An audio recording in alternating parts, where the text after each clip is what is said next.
Ready, guys? Let's do this. Leroy Jenkins! Oh my god, he just ran in. Let's go ahead and charge right into this video. We're going to talk about MMORPGs, massive multiplayer online role-playing games, and what issues that they're facing. We've all heard of them, most of us have played one, and they've been around for a while. Let's start by going over a brief history of some of the biggest MMOs around and how they changed the gaming landscape.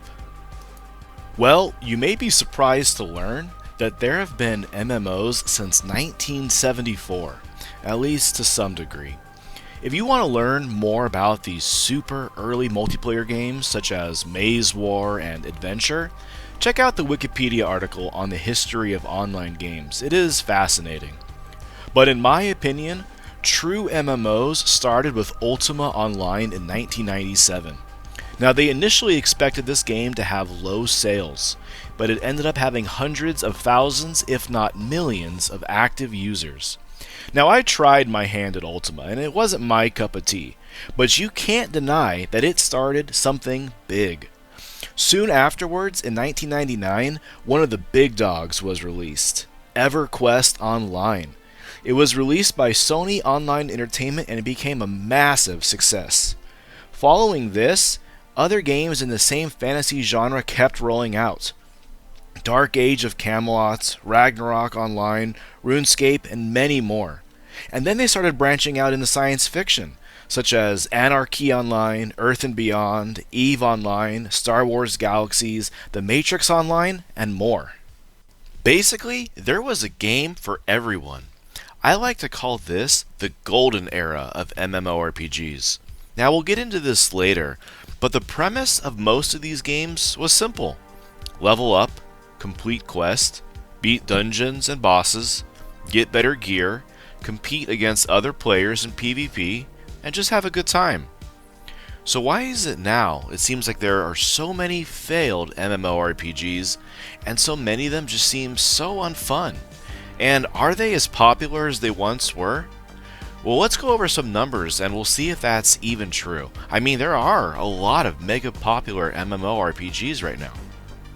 But let's make sure that we make a distinction between an MMO and an MMORPG. So there has to be a role-playing element. This could include persistent areas, levels, stats, gear, questing, guilds, and parties. So I don't include games like Dota 2, Counter-Strike, or Fortnite as MMORPGs. So based on my current Steam stats page, right now I'm going to list all the MMORPGs I see. And from here on out in the video, I'm just going to say MMOs, but you know I mean MMORPG. It's just hard to say. So at number 4 on Steam right now is Throne and Liberty. At number 12 is Destiny 2. Number 16 we have Warframe. At number 55 we have Final Fantasy XIV. At number 65 we have Path of Exile. Number 71 we have Lost Ark. And number 88 we have Elder Scrolls Online. And number 94 we have First Descendant. So this is only on Steam, and I may have missed a few because there are varying opinions on what makes an MMORPG, but that's only 8 out of the top 100 games on Steam. Well, what if we include World of Warcraft, the big enchilada? Well, according to recent estimates, they have 7.25 million current subscribers. You heard that right, 7.25 million. What if we throw in another big enchilada, RuneScape? It's reported they have almost 20 million unique players a month. What about Destiny 2? They had reportedly 42 million total created accounts, with about 60,000 different people playing a day. Guild Wars 2 had 20 million total accounts, Lost Ark 15 million, New World also had 15 million, Black Desert Online, 13 million. Star Wars The Old Republic, 12.8 million. Star Trek Online, 3 million. Unfortunately, there are just too many to name. But for all intents and purposes, MMOs are still very popular and profitable. So what's going on? Well, if you look at the list, Of the top grossing video games of all time, only one MMO is on the top 10 list, and that's Lineage, which I found shocking. I thought for sure World of Warcraft would be up there.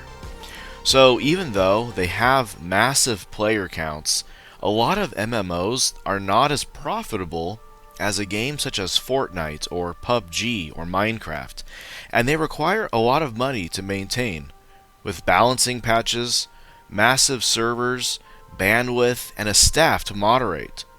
So already we can see that developing an MMO is more expensive and risky than other types of games. So although maybe not as profitable as other games, they are still wildly popular, and we can see this by the numbers. Then why does it seem like so many fail, or bad cash grabs, or just stink in general? Well, before we go any further, I just want to state, before I get angry comments, that although it has many features of an MMORPG, I do not consider Grand Theft Auto Online an MMORPG in the traditional sense. Let's take a few examples of MMOs that burned to the ground. Now, the biggest example was Tabula Rasa. Many of you have probably never even heard of this game, but it was masterminded by Richard Garriott. I don't know if I'm saying that right, but he was the creator of Ultima Online and sort of the father of the modern MMORPG. It was supposed to be the next big thing. It was published by NCSoft and it was released on November 2nd, 2007. So what happened? Well, according to players, the game was just kind of mediocre. Leveling was too fast and too easy, and there wasn't a lot of endgame content. The bugs and the glitches annoyed players and weren't being fixed. And there was a very messy and public lawsuit between Richard Garriott and NCSoft, and in the end, the game was taken down on February 28, 2009. It didn't even last 2 years. Let's talk about a much more controversial game on this list. Star Wars Galaxies. Calling this game a failure isn't accurate. It was up for 8 years and it has a dedicated following still. So what was the problem? The devs ignored players and they overhauled the game multiple times, simplifying what had made the game unique. Despite somewhat good sales, near the end it had a very small player base, and there were major security issues. It doesn't seem like a big coincidence that the servers closed just 5 days before the release of the ultra-high budget MMORPG Star Wars: The Old Republic. But this game had such a dedicated player base that even today, there are emulators where players can play early versions of the game. So this game was actively killed by its own development team and publisher. What I want to do now is very quickly play the actual officially released trailer for Star Wars Galaxies. I think you guys might find it pretty funny.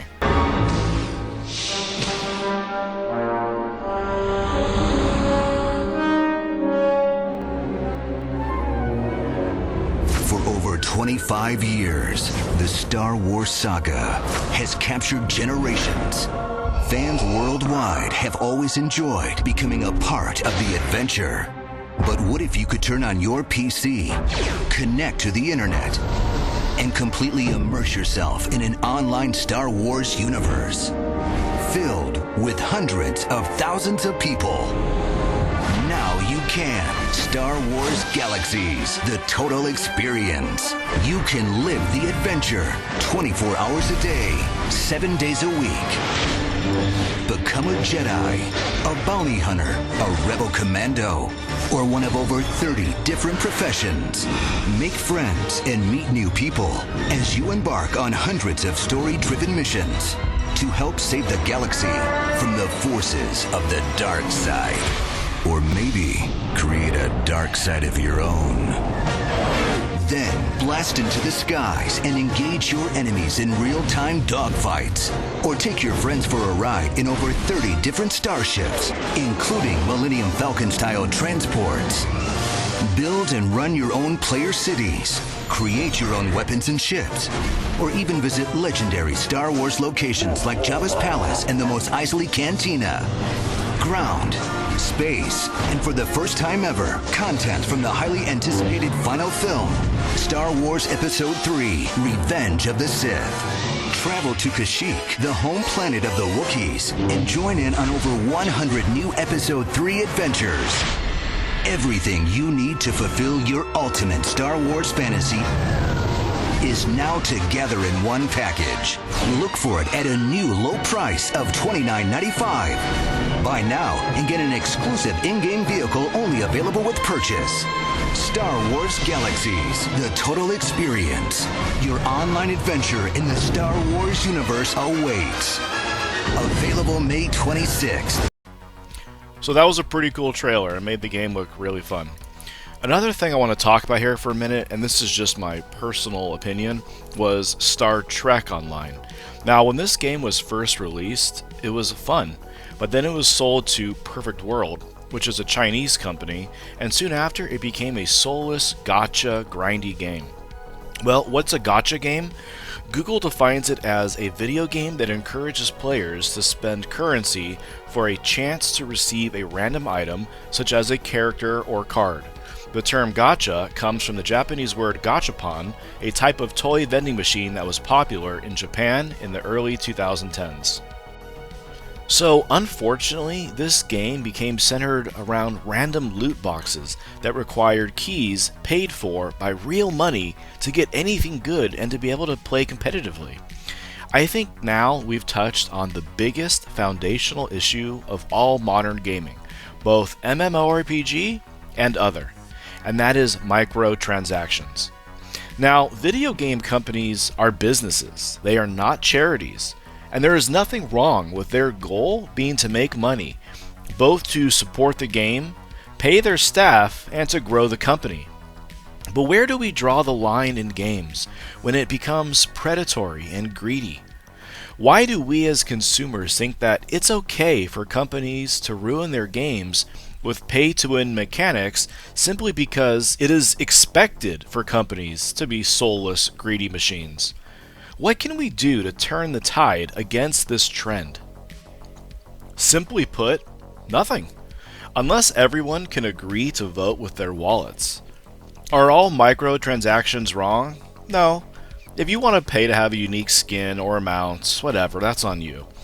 But when you are paying money to gain an advantage over other players, that becomes an issue. Video games used to be a place where everyone was equal. In the real world, people with more money have all the advantages. It's a reality that we deal with every day of our lives. But in video games, it was different. It was about effort, skill, and commitment. But if you can just pay money and buy better gear or enhancements, it kind of ruins the point, in my opinion. You could have been playing with a celebrity or a billionaire and had no idea. In fact, I found out years later that I had been playing WoW with one of the actors from the TV show Heroes, and I had no idea. That was one of the nice things about video games. Everyone was equal. But this has disappeared. It also removes some of the satisfaction from playing a game and earning things the hard way. And it removes setting certain goals and working towards them. Another problem is just plain consumer burnout. Graphics have drastically improved, but many of the core elements of MMOs have just become tired. Tank, healer, DPS group sets, grinding gear, fetch quests, gimmick bosses, fighting crabs, follow the NPC, auto attack, aggro. We've all done it again and again. I think players want something new and original. There's also such an overload of competition. There are simply so many games out there that it's fractured the community to the point that many games struggle to maintain their populations or even attract one in the first place. Many people don't feel like investing money or time in a new game every few months that may not even be online in a year. Toxic communities. Now, this isn't just a problem of MMOs, but rude players, gold-selling spammers, elitist tryhards, and bigots and racists have made many feel unwelcome in new gaming communities. Women especially get targeted for rude comments and must often hide their gender. Another issue is bad quality cash grabs and mobile ports. So many games you see now are just awful asset flips, or mobile games ported to PC or console in an attempt to make a quick buck. These games are usually generic and not fun, but often make themselves seem great with flashy trailers or hiring influencers and streamers to advertise them. They typically use time gating as a means to make money, and they often go down very quickly. If you want to see a good example of this, do some research on the game The Day Before. It was touted as an MMO, which players soon found out was a lie, and it went offline soon after launch. Most players received a refund. Many of my friends used to be huge fans of MMOs. We spent countless hours on Ragnarok Online, Guild Wars, EverQuest, Star Wars: The Old Republic, RuneScape, Destiny. But today we find ourselves playing everything but MMOs. Sometimes we'll see a new MMO release and we'll check it out, but after a few days we usually quit, uninstall, and due to boredom go back to the other games that we have. So what's the point of this video? Am I just being whiny and complainy because I'm bad at MMOs and I want to vent? Maybe. But you can't ignore all the things I've brought up. There are definitely major issues with the video game industry right now. We see how awful most devs are treated by their companies. We see massive layoffs and predatory business practices and rampant employee abuse. Now, there still are bright spots in the gaming industry. One example would be From Software. They seem to be a company that truly cares about the quality of their product and their audience. But companies like that will always be second tier to the major studios who control the industry. So what can be done? What is there even to do? Nothing. We just have to write it out and see where it goes. We can vote with our wallet, but there's no way to control what the masses do. Now I miss the nostalgia feeling of playing RuneScape 1 or EverQuest or Ragnarok Online, and nothing may ever make me feel that way again. Hopefully some games come out that capture that feeling in new, younger players. Maybe some games will come out that have so much content they never feel repetitive or grindy. Games that include entire side professions the way RuneScape and Star Wars Galaxies did. Microtransactions aren't going away. Gaming companies simply make too much money on them to ever consider abandoning them entirely. But hopefully we can see an end to pay-to-win mechanics. Well, thanks for watching. I hope you enjoyed. If you did, feel free to leave a thumbs up or subscribe. And if you didn't, leave a comment, let me know why I'm wrong. Well, I'll see everybody next time.